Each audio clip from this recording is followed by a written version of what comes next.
Ал біздің келесі тақырып ол маған ұнаған цитата. Бұл туралы айта кетсек, маған сол кездегі хандардың қалай билікті көргені туралы цитата өте қатты ұнады. Бұл цитата былай дейді: халық деген теңіз, ал хан деген оның үстінде қалқып жүрген қайық қана. Егер теңіз көтерілсе, қайықты төңкеріп тастайды. Сондықтан да хан халықтың үстемі емес, қызметшісі болу керек деген цитата осы көшпенділер трилогиясында кездестірдім. Бұл цитата маған қатты ұнағаны ол сол кездегі хан билігін хандар қалай көргені туралы, және де қазіргі таңдағы ел билеушілері осы билікті қалай көретіні туралы біраз өзгешеліктер маған қатты ұнады.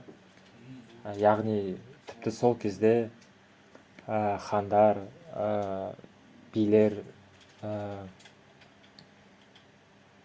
осындай тіпті қазіргі таңда біздің билеушілер жете алмай тұрған ақылдылықты айтып отырған, және де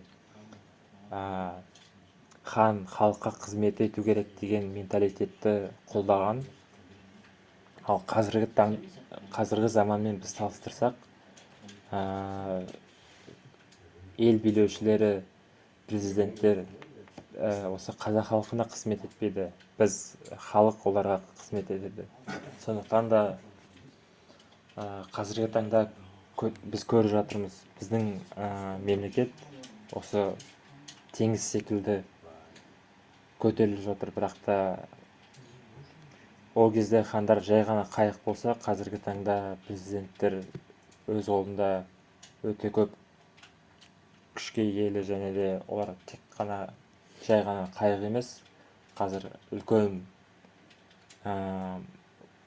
үлкен кемелер деп айтуға болады, теңіз төңкере алмайтын. Сондықтан да бұл цитатамен мен осы сол кездегі билікке деген қарым-қатынас, және де қазіргі таңдағы билікке деген қарым-қатынастың айырмашылығын көрсеткім келеді, және де бұндай қателіктердің қайталанбауы үшін осы шығарманы оқып, менің ойымша әр болашақ билеуші осы шығарманы оқу керек, және де осы шығармадан үйрену керек деуге болады. Ал келесі тақырыпша ол бізде мен осы кітапты оқығанда қандай сезімде болдым. Жалпы мен осы кітапты оқығанда біріншіден рух сезіндім, намыс сезіндім. Яғни менің ата-бабаларым қаншама қан тер төккен, осы біздің мемлекетімізді осы күнге дейін жеткізу үшін қаншама қан мен тер төккен туралы білдім. Яғни бұл менде өте көп намыс оятты. Ал осы 80-ші жылдары, 70-ші жылдары, 80-ші жылдары осы кітап жазылғанда, осы Совет үкіметінің саясаты ең қатты болған заманда, осы қазақ халқының тарихын адамдар ұмыта бастаған кезде осы шығарма жақсы уақытта пайда болды, жақсы уақытта жазылды деп айта аламын. Себебі ол сол замандағы адамдарда осы рухты, мен секілді осы рухты, намысты оятты деп айтуға болады, және де ары қарай қазақ халқының тәуелсіздігі үшін күресті жалғастыруға талпыныс берді деп айтуға болады. Сондықтан да мен осы кітапты өте қатты ұнаттым осы сезімнен. Бұл кітапты мен кім үшін ұсынар едім? Жалпы мен бұл кітапты бар қазаққа, осы кішкентай баладан ақсақалға дейін ұсынар едім. Себебі бұл кітап осы біздің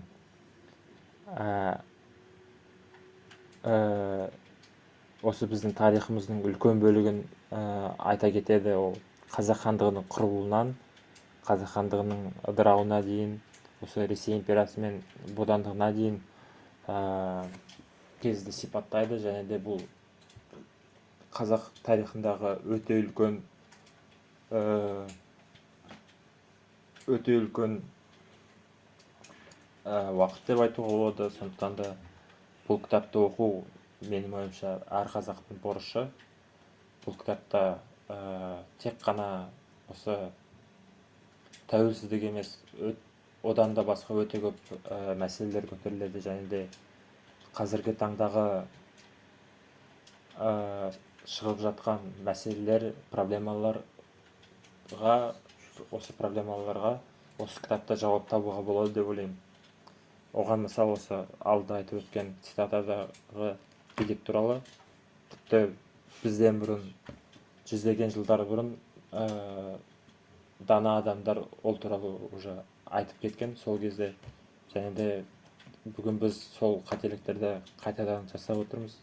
Бұл осы биліктегі адамдардың өзіміздің мәдениетімізді, осы шығарманы оқымағаны, зерттемегенін білдіреді. және де осы кітаптың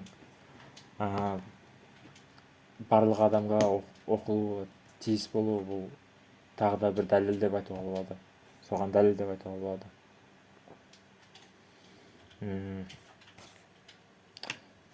Жалпы Ілияс Есенберлиннің туралы қысқаша мәлімет.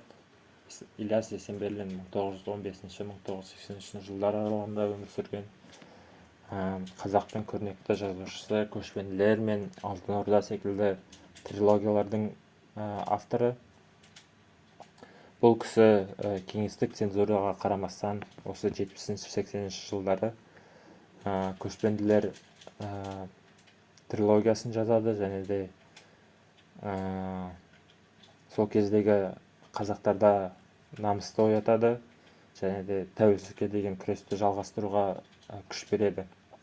Оның шығармашылықтары ұлттық тарихты ұрпаққа жеткізудің жарқын үлгісі деп айтуға болады.